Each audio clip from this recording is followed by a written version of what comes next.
All the momentum is with Russia now. Militiamen force their way into the headquarters of the Ukrainian Navy in Sevastopol. The sailors inside offer no resistance, and so the base is overrun without a shot being fired.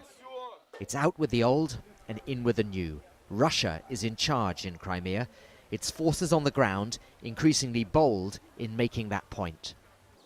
A Ukrainian army base near Simferopol, and the Ukrainian soldiers inside wonder how long the Russians are prepared to wait outside before forcing their way in. The Ukrainian soldiers told us they feel abandoned by their government. They wouldn't talk on camera, so I spoke to a retired officer who's been trying to mediate. The soldiers here have simply been let down. No one from the High Command or Defense Ministry has come here to support them or encourage them. The Russians have told the Ukrainian soldiers they must leave the base or join the Russian army. But the government in Kiev is telling the Ukrainians to sit tight. Our troops are based there legally and will stay there for as long as our government decide is necessary. If the Russians start attacking them, our troops have every right to fire back. The authorities here in Crimea say they will not allow a delegation from the government in Kiev to come and talk to the Ukrainian soldiers.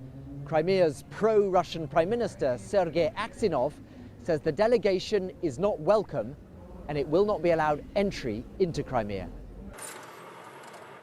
It's not only Ukrainian soldiers who are worried.